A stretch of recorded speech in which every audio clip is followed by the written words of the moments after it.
Welcome all of you fellow arcanists out there to the Frith Guild podcast, where we explore an amazing world full of mystical creatures and their partners. Our hosts are Eric Smith and Scott Wareham, and they'll be your guides along this journey through plague and skyships. So grab your Eldrin, strap on your swords, and get ready to defend the innocent from evil. Throughout this series, if you have not caught up to the chapters being discussed today, we urge you to hit the pause button, grab your copy of this wonderful book, and catch up. We'll be here when you get back. In the search to track down Theosin then Rover, Adelgis's father and the only person with a chance of curing the arcane plague, Volke, Karna, Adelgis, and Fane need to pass through the Lightning Straits. The only ship available to make that passage belongs to the dread pirate Calisto. So, swallowing his pride and his moral outrage, Volke and company board the third abyss and prepare to leave. Unfortunately, since before they can set sail, the ship is stopped by members of the Hunters Guild searching for plague carriers. But before we return to our story, a piece of advice from the series. Step 2 on the Pillar of Bruma says passion. Without it, we will grow complacent. So, with that, let's get into chapters 36 through 40 of Plague Arcanist. Welcome back to the Frith Guild podcast. I'm your host, Eric. And I'm co-host Scott. And today we'll be going over chapters 36 through 40 of Plague Arcanist. And in chapter 36, well, never thought we would be back on the third abyss. Unfortunately, though, we are. And this is very odd circumstances that we are on the third abyss. And I have to admit, this is such a weird, strange feeling situation of being back. Basically, when they boarded the third abyss, they were pretty much told, you guys will stay in your quarters. And that is that. You will not go anywhere else, really, other than basically to the galley to get food. And that's about it. Volke, Adelgis, and Fane go to their quarters. Volke goes to sleep. Thankfully, Adelgis is giving him some more of these memories that Zelfrey has, memory dreams. So Linus and Everette actually usurped Redbeard, and Redbeard got away with some of his sailors.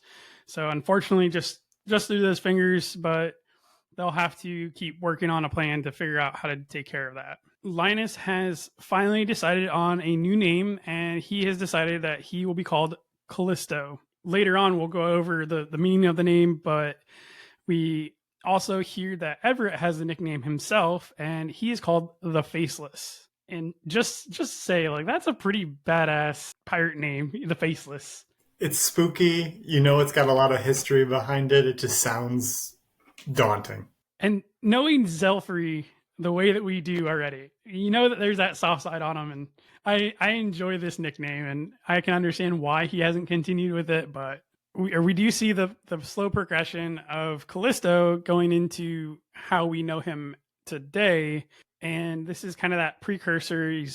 Something's changed, something's happened. Obviously, a lot of things have happened with Redbeard and the way that Redbeard treated his crew, for the reason why Zelfrey and Calisto had decided to form a mutiny, I guess, against him and take him out. So they're talking about the Marshal of the Southern Seas as the One. And they've met with him before, and pretty much the discussion has always gone that the Marshal only really wants to deal with the Faceless, which a little irking towards Calisto. He takes a hit to his ego on that one. I don't blame him. Everything he's done and just gets tossed to the side because he's not the Faceless. Right. I mean, Calisto is a Manticore Arcanist. He's this huge, strong, macho man, like in all possible way. Yeah, super strong, super fast, all that good stuff. And he just took down Redbeard and his crew, took over his ship. He's now a captain of the ship. And of all the people that the Marshal of Southern Seas wants to meet, it's Zelfrey, the one that everybody calls the Faceless. So yeah, can understand the frustration there. Calisto is just kind of brainstorming ideas to take out the Marshal, and he actually comes up with a pretty solid plan of just being like, well, look, I'm a pirate. I could be like, hey, I need to do pirate things. How about you pay me to do pirate things, and then we can go in and kill the Marshal? It's a solid plan. This is like Step Brothers-esque plan right there. But it works. It really does. But realistically, it works for what they want to do. Zelfrey isn't very happy about this plan. I mean, again, he sees that it works, but he wants to get the Dominus Dominus from the Frith Guild, from Eventide. So Everette is trying to convince Callisto that once they take out the Marshal, they can basically go off on their own. So they don't need the guilds anymore. They can just kind of do their own thing. At this, Volke wakes up, and we find out that he's been asleep for 15 hours. And he wakes up to Callisto calling everybody to battle stations. Brings us to chapter 37, which is bloodshed on the high seas. So Volke assumes that Callisto is the one doing the attacking, and he goes to stop it. Part of the agreement that they had was that Callisto was not going to be taking on merchant ships while they were in their passage. But Callisto says, hey, Redbeard was never off the table. It was just the merchant ships that were. And Callisto is like extra confident about having a true form Manicore. By the way, love that Hellion is actual, like, I didn't realize this before, but Hellion is an albino Manicore. He's not a normal Manicores are actually gold. Their coat is gold. So I don't know why it took me so long and how many books, light bulb just went off in my brain that Hellion is a different variant of Manticore. Yes, very, very unique. Volke does end up agreeing to fight, essentially, reduce the chances that the third abyss is in danger or anything happens. So he's trying to make the most of his time, figures he'll take out another pirate while he's there as well. Callisto is overjoyed at getting to see Volke in action. He wants to see what this, dread form nightmare is going to end up doing. And one of the first things that Volke breaks out is his, master ability to actually target terrors. So immediately goes and puts a lot of the enemy ship into a frightened state. What? I know, Jevil couldn't do it, but... Master Arcanist. The first mate of Redbeard is a Wendigo Arcanist, and he appears and asks Volke essentially, who are you? He's really surprised to see a Nightmare Arcanist working with Callisto, and Volke just responds with, your demise. Heart his response. I know. It is so much bravado in it. It is great. Volke does try to create an aura. He does it incorrectly, so he ends up doubling over in pain, but it's there. He grants Fane night sight, so uses augmentation on Fane. And the rest of the crew, so Callisto's ship, being that it's Ghostwood, the crew already has Kappa glasses, which allow them to see, through the dark, through illusion. So the crew is actually prepared to benefit from Volke's aura. As Volke is fighting with the Wendigo and the Arcanist, he ends up cutting off the Wendigo's legs. He again uses his tears, is able to get the Arcanist to lose his invisibility. And then the Wendigo Arcanist is like, you need to surrender. Like, excuse you? You're on the wrong end of this fight here. Yeah, that was last straw, I think, at that point. I was just hoping maybe he'll give up. Volke does end up killing them both, though, and turns and finds the main fight going on is Callisto taking on Captain Redbeard. And Captain Redbeard is a Reaper Arcanist. So very similar powers to what we saw with Devil, and we know obviously very, very dangerous. And that leads us into chapter 38, The King's Revenge. And this chapter, the chapter title is also the name of the ship that Redbeard is captaining.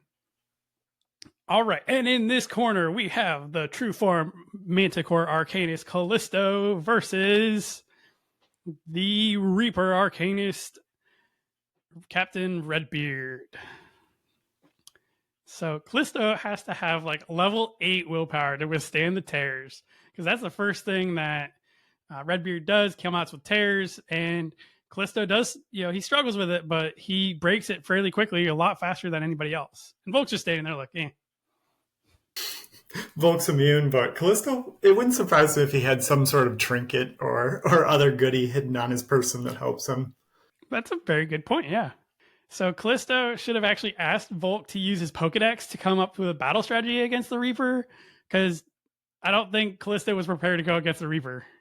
We find out who the boots that Jose had Volk imbue, and that Callisto was the one wearing these boots. And we find that this was a huge advantage to him, because obviously Manticore Arcanus can't just Shadow Step or Blood Step like Reapers, so that's a huge advantage, a surprise to the Reaper Arcanist.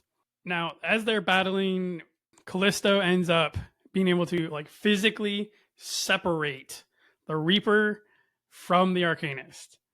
I didn't even know that could happen. And then at the same time, it's just like, oh my gosh, how strong is this guy? It just made me wonder, because I didn't realize it could happen either. And I was like, well, could Luther just be pulled apart from Volk somehow? If you could reach inside the armor, separate them somehow as well? I think maybe if there was like it's a young Nightmare that isn't fully formed yet, or that has parts of the armor missing still. A few more gaps to get through. Right.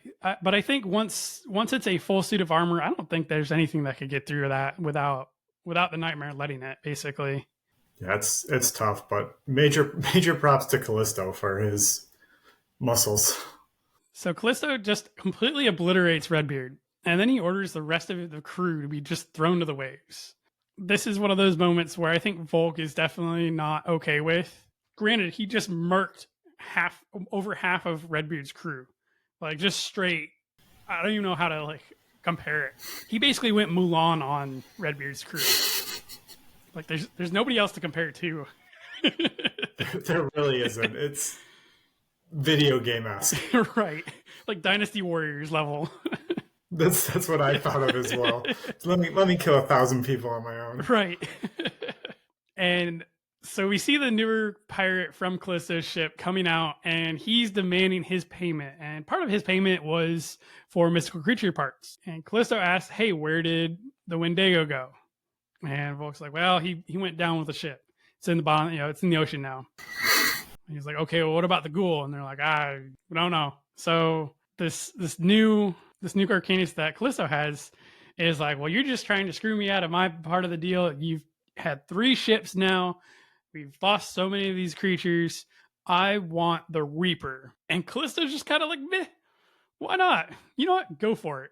The new pirate goes up, stabs the Reaper's cloth, because it's essentially just a cloth and a scythe on the ground. And before the new Arcanist could really do anything, he just kind of falls over and is dead, because that's what happens when you kill a Reaper. It's called the King's Revenge, hence the name of the ship and the chapter title. If you kill a Reaper, then whoever kills that Reaper is also going to die. I wonder, and I think we've made a comment before, and I can't remember which Eldarin it was, but I think there was an Eldarin that had like instant death immunity. So this is one of my, like, I wonder if they could kill a Reaper without dying themselves, because that's an instant death. It seems like that's what it would protect against, which makes them just the perfect person to go out and hunt down Reaper Arcanists. Not that there's a large market for that, but I think it was like a fairy or something like that. I think it might have been the Earl King. Apologies on my random thoughts. No, we can actually, if you know what it might be, we can look it up. I was like, I have no clue what it is, so I don't know how I'd be able to. I'm on the Frith Wiki right now. Yeah, I'm going to it as well. After some research, the guys figure out that the Eldarin which are immune to instant death are the Abyssal Dragon, the Celestial Dragon, the Earl King, the Grave Moth, and the Grim Reaper. Some have it as an augmentation, and some have it as both an augmentation and as an innate ability. So all that's left of the Reaper is their scythe, which Callisto grabs as a token. It's got to be some money right there.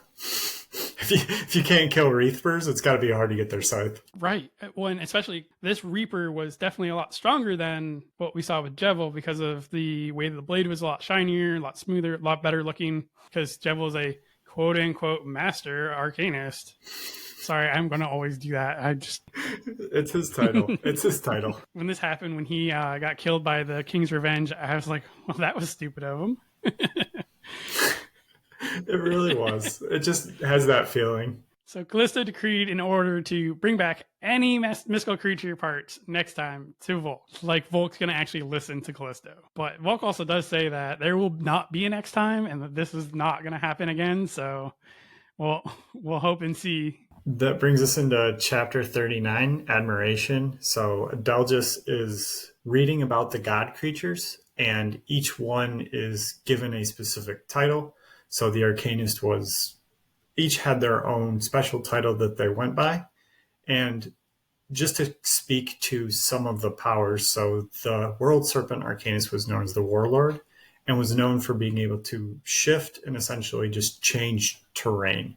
So magic on massive scale. Adelgis is worried that if Second Ascension does get to the World Serpent, there's a chance that they will need to actually surrender to them, that they won't be able to compete with them just because they don't have anybody on that level. Volk, a little concerned about this, but the group does end up going to the galley, and the whole crew is talking about Volk, about everything that he did, and Volk gets his special little bowl of seafood stew because he's now part of the crew. He passed his initiation and has a nice little reminiscence about the Isle of Ruma and everybody from there that he's now missing. And as he's going through, when he comes to Addie, he stops and was like, Addie. Oh, my sweetheart. Aww. Adelgis comments that the only person that he probably misses as much as his sister, which draws a pretty irksome response there. But it is pretty much the only one that he has a close relationship with in his family. So that's who he's missing most. Karna comes in with Callisto appearance on and makes everybody leave the galley. I know Moonbeam could read Karna's thoughts before she went in there, but good on him for being able to keep a straight face during all of this, because she comes in like flailing around, acting like Callisto, yells at everybody to kick him out, and just starts like talking business, or wants to talk business with Volk, and says some interesting things. And Volk's just so confused, like, why are you talking to me? Kudos to Moonbeam for not giving this away. Yeah, he plays it off very well. Through the discussion, we do learn that the ship is heading towards the Lightning Straits, and Malaki, who was the person who killed the Reaper, was the one that was responsible for helping to navigate the ship, but he's dead. Hashtag YOLO. That's really their only option. Like, they already agreed to go through it. Callisto's not going to back down, but one of their biggest sources of comfort is now dead. That brings us to chapter 40, Navigating the Lightning Straits. Volk happens to now be the popular kid in school because everyone knows who he is, but he doesn't want to be the popular kid anymore. And over on the Sun Chaser, not that he was trying to be the popular kid, he was treated like he was a plague-ridden person. So it's interesting to see how when he wants to be popular, he's not, but when he doesn't want to, he is. Yes, Volk's got that swag. He's always popular. He always gets there. He won the Sun Chaser over at the end, and just apparently takes saving some people or killing some people, depending on who you're trying to impress. Nightmares plague Volk. I'm so sorry. It was too perfect. You have to go there. Right. Had to make the pun. So nightmares plague Volk that he went straight gangsta on the whole crew, and he actually like dreams this, and he's really actually upset about this. He wakes up and he actually has to have Luther console him about his character, and that Volk is admitting that he's starting to lose the battle with his inner demons, with the plague. And again, Luther, just being himself, is consoling him. He's basically like, I won't let you. If you need, we can combine our powers to become better, to help you through this. So Fane, Moonbeam, and Volk go up on deck to go watch the Lightning Straits. This would be really, really cool to watch if it wasn't so hazardous. Like, I know that they have their window. The lightning kind of has died down for the day before. They say they have about 3 days to get through the straits before the lightning picks back up, and it's going to be causing a problem now. And just to say that they had perfect timing getting through these straits. Like, imagine getting there and having to wait a couple days or whatever, a week before it dies down again. Ships just going in circles, waiting to pass through. Right, like, oh, let's anchor out by this port for a while because we can't do anything. I'm just saying, they have really good timing on this. Not only did they run into Redbeard, but they ran through the straits as needed. We find out the plague-ridden creatures only care about those that are not infected or not immune to the plague. And this is something that Moonbeam is telling us because Moonbeam can hear their thoughts. Fane, in his knightlyhood, decides and tells Moonbeam that Fane will protect him from the plague-ridden creatures. Volke almost starts a straight bloodbath with Spider in the straits when a Thunderbird interrupts them. And, like, Spider is just going at Volke. What the heck are you doing up here? And all that good stuff. And then a Thunderbird comes swooping down, and they're like, okay, we should probably get below deck now. Let's get out of here. There's more important things. I do like that Volke made a comment about living vicariously through Zelfri's memories of touching one of the surge stones that are on the wall, the mountain, the cliffs there, and not wanting to touch one so he doesn't get zapped. He learned. Yay, learning has occurred. This is one of those moments that we see that Moonbeam is uncharacteristically emotional. Because Moonbeam has to sit there and listen to all of the plague-ridden creatures' thoughts and their want for power and to consume. And he's basically just sitting on his bunk, rocking himself back and forth, trying to keep himself calm throughout this whole period so that way he doesn't panic. And like I said, we don't see Moonbeam get emotional pretty much for anything. Even when he found out that his dad was doing, the stuff that he was doing in the lab in New Nora, he just kind of gets curt. He doesn't say anything else other than, hey, you can take whatever you want. It's under my name. We take another dive back into Zelfri's memories, and we get kind of some fast forward points, and then we are sitting in the Marshal of Southern Seas cabin with Callisto. He's just chilling, laid back in the chair like there's no problems in the world. Like he owns the place.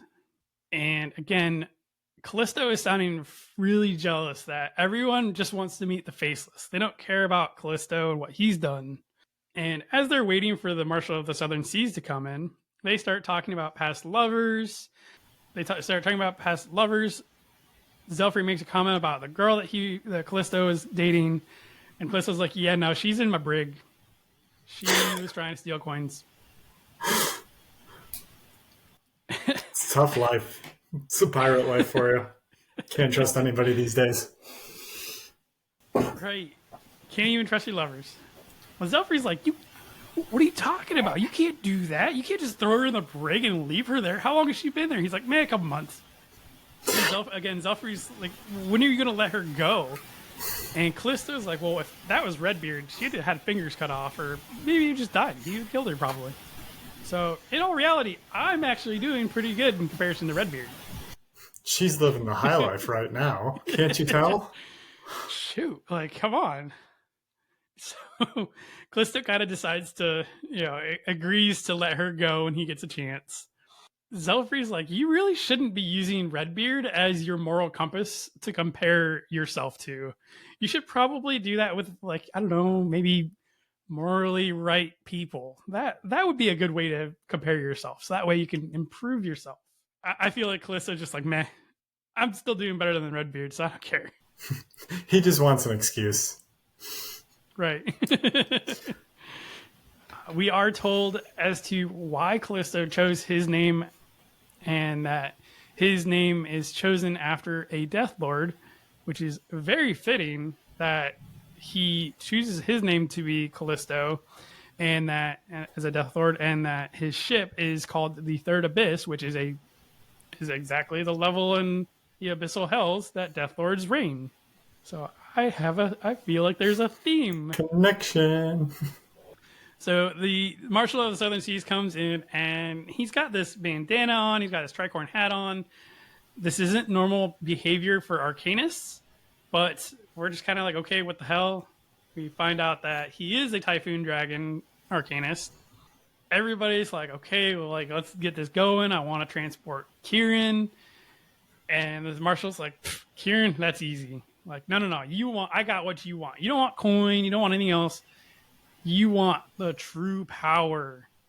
And this is where the Marshal takes off his hat. He takes off his bandana.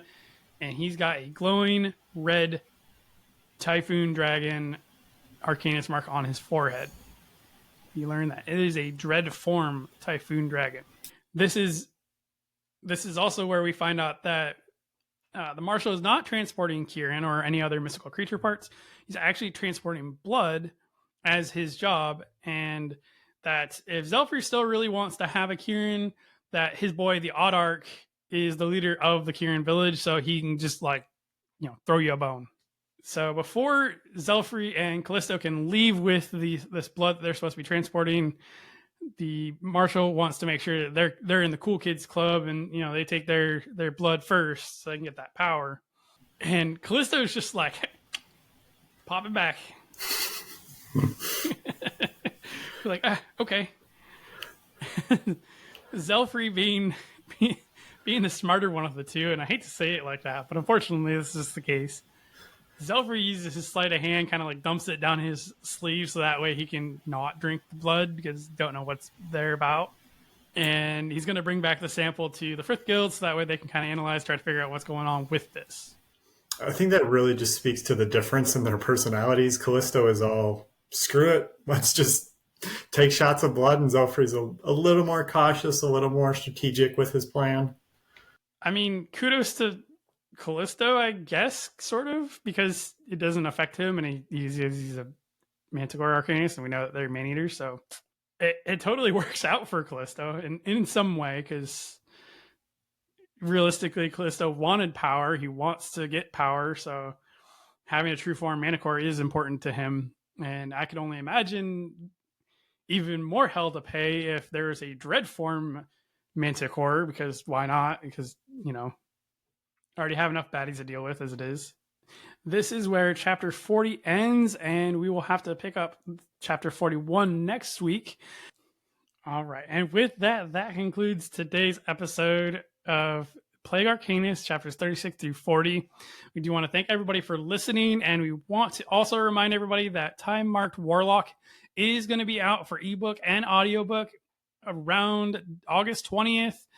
They'll both be released on the same day, and that is roughly 3 weeks from when this episode airs itself. So if you are interested in Shami's other works, that is coming out. I know that there's been a lot of pushback or a lot of hype about this book. It was supposed to come out earlier this year, but hopefully with all of the setbacks that she had, it's going to be that much more amazing when we finally do get it. Eric, Scott, and I want to thank everyone for listening today. We post a new episode every Wednesday morning at 11 Eastern, 10 Central, and 8 Pacific Standard Time. We are on all podcasting platforms and are also on YouTube as well for video. After the additional episode airs, we post chapter-by-chapter videos every day in a smaller, easier-to-digest format. We do want to give a special shout-out to the final member of our team, Dan Mackison, one of the admins for the Frith Chronicles Wiki, link listed below, and doing his best to keep everything running smoothly behind the scenes. If you want to reach out to us, you can email us at frithguildpod@gmail.com or on Facebook or any other social media by searching for Frith Guild Podcast. Just to remind everybody, we have links to everything in the description below on both the podcast and YouTube. Scott, do you have anything else you want to add this week? No, just excited to hear more about these adventures with Zelfrey and the Marshal of the Southern Seas. And we're actually 2 episodes away from being done with this book. Quickly approaching. I feel like every time we've said this the last couple books, like, oh my gosh, we're already there, but we're chugging along. So, all right, thanks everybody for listening, and we'll see you next week.